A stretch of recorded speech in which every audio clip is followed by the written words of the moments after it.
Hi, I'm Rashim, independent scholar, social science researcher.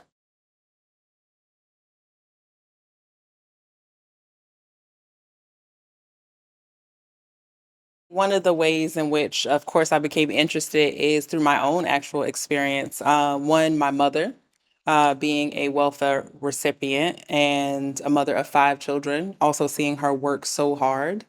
And then later in life, myself being a person who was getting public assistance from the federal government, and then also transitioning to a space where I was no longer on welfare.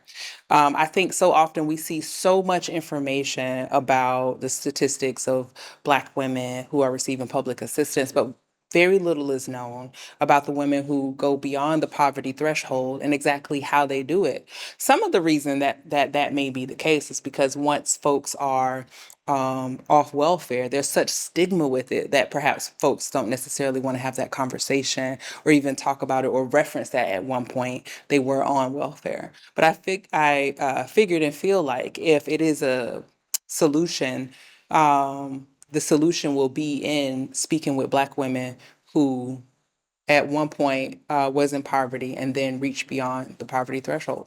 So that's how I became interested in doing this work.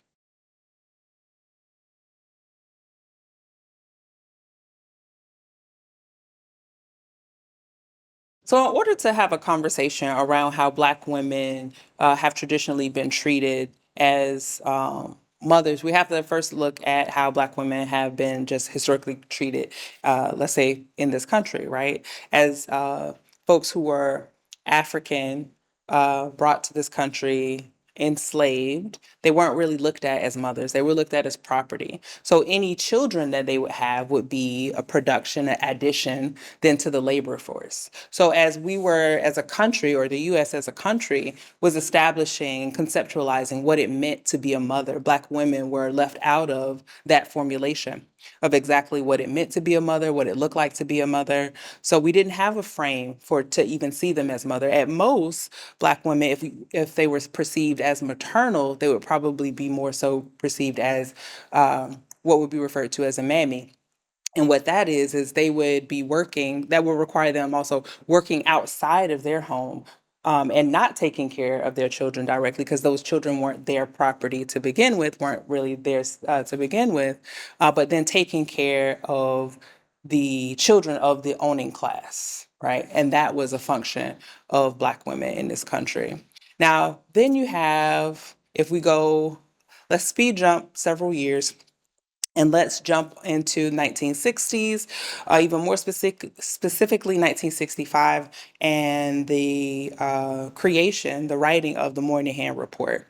Now, in this report, it is a call to action about the Black family, and it investigates some of the challenges and issue and perceived issues within the Black family. Two of the main things that the Moynihan Report reflects as it relates to Black women and their families is the absence of fathers and the female-headed households as the primary issues. So this, at that point, started to paint Black women as not only the causes of poverty. They were the causes of not only their poverty, but the poverty of their entire family. So you start to see the further development and the construction of welfare as a feminist issue that originated with NWRO in 1968 with the then president, Johnny Tillman.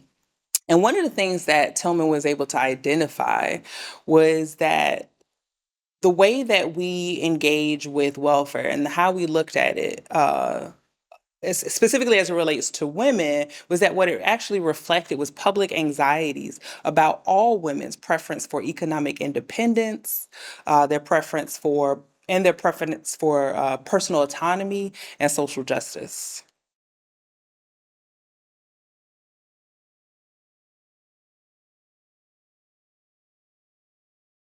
One of the ways in which this impacted social work, first of all, is a value based uh, profession. It has a set of values, and those values are highly influenced by popular concepts and beliefs about what is right and what is true and what is just and how things should be. right? One of the greatest influences of that, as it relates to how we view women on welfare, in addition to things like slavery and the Moynihan Report, is something that Barbara Welther outlined as she refers to it as the cult of true womanhood. Now, in the cult of true womanhood, it has a few things that it identifies as this is what makes a good woman, this is what makes a real woman. And then in some of those, it identifies what makes the ideal mother. So some of those things of what makes an ideal mother are strict adherence to gender roles, reliance on a male breadwinner, um, piety, virginity. In fact, at on a woman's wedding night, her first gift to her husband was her virginity, and the second gift that she's supposed to give him was a child. So you have these constructs for how we view what is right and what is valued. So the impact of that is that then informs social work about who is worthy and unworthy, who's the worthy and unworthy poor, right? In this, you see also the use of fiscal sanctions and the push for marriage as a solution to poverty. That increased quite a bit as the years progress, right? Now, you also, if we're looking at welfare and all of the different forms, you have aid to dependent children, which is now called aid to families with dependent children. This originally excluded women largely. It was an element, the newer version that we have was an element of the New Deal that was established under the Social Security Act of 1935. It was the first federal program that provided cash support to families, or even more specifically, to mothers. Mothers, again, were not originally included in that particular policy. Their inclusion happened in the early 1950s. Now, with the inclusion of mothers in the 1950s, there is an establishment of what is considered worthy and unworthy mothers, right? If you were divorced, you were not considered a worthy mother. If you had never been married, you would not be considered a worthy mother.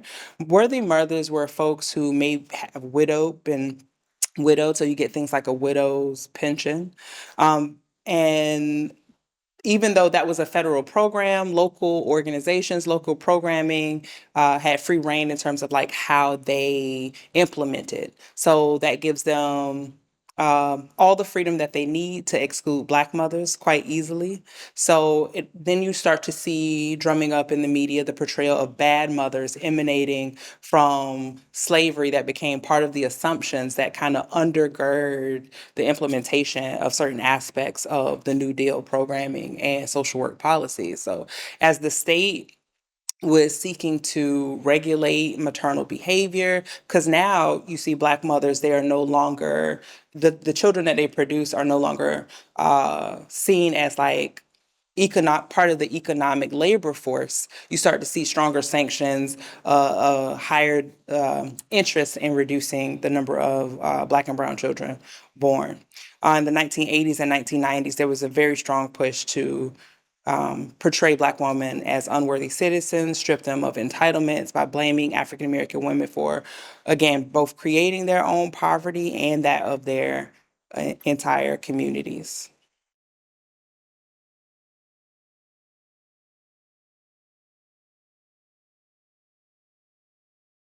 So there's a troubled history between social work and African American mothers. This troubled relationship shows up in research and education and well as practice. And how it shows up in the literature is much of the literature on African American mothers have focused on studying their deviation from the cult of true womanhood, right? So you remember the cult of true womanhood emphasizes things like their marital status. So you start to see studies like unwed mothers. It also, another way in which it studied the deviation from the cult of true womanhood was studying things like whether or not the household was female head. So if you look into a lot of social work literature, you'll see there's a lot that just focus on uh, studying and getting the statistics for female-led household, or the residential absence of a biological father, or their positioning or roles within their families, like looking at headship, who's the head in that, and then making decisions. So that comes up in the literature, but it doesn't stay in the literature because then that impacts policies. And then of course those policies then go into feeding into a lot of the programs that we have.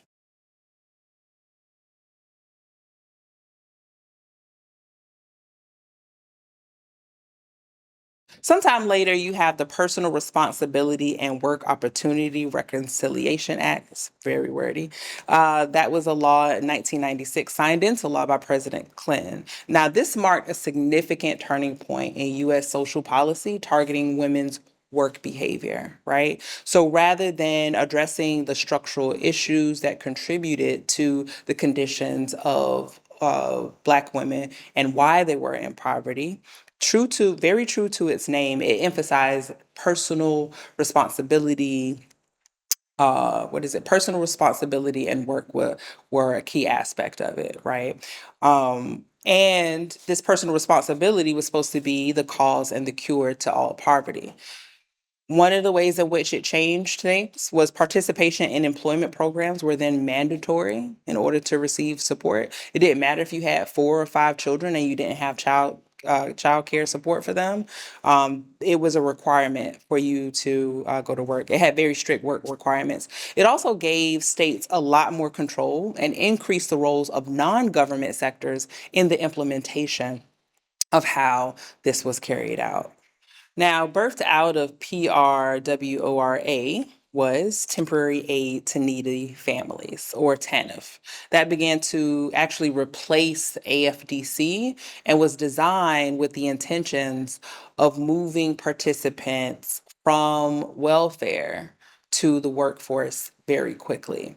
I think it's very important to note that TANF did things like impose new time limits, like the amount of time that you could actually receive public assistance. And the real goal was not to get them out of poverty, it was just to reduce the caseload and make sure that they were working. One of the things I think would be very helpful if people understood about the working poor is that Black women who can only find low wage service jobs are part of that working poor and are most likely to end up in a cycle of poverty that they can't simply work themselves out of. So if I make, for example, 63 cents to every dollar of my white male counterpart, there is no catching up with that math. In fact, according to the Department of Labor, Black women do earn 63 cents to every dollar of their white male counterparts. So it's not something where they're not working enough. Black women are working 2 jobs, 5 jobs, multiple times, doing gigs on the side. So even when we control for education, Black women still earn less, for example, than white men. Another thing that is important for folks to understand about the working poor, and even more specifically, Black women as the working poor, is that Black women are in the labor force at a higher rate than any other mothers in the United States.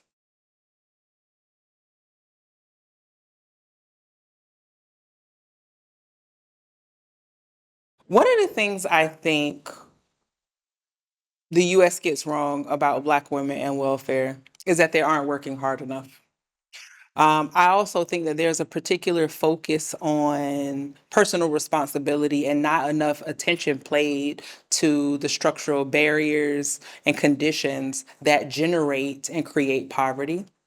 I really want folks to be able to understand that if you are paid less, according to all of the statistics, everything that we look at says that Black women are paid less. And then if you add to that, we are working more than any other moms or any other women in the United States. That's one of the things that for some reason we seem to get wrong, that it's that they're not working enough and we ignore that they're not paid enough. I think that that deserves further investigation. If we're going to begin to heal the troubled history between African American mothers in the field of social work, it will require centering mothers in their own analysis, including them in decision-making bodies at the policy table, and also including the contributions of African American social workers. specifically social workers that go beyond the deficit model and the deficit standpoint.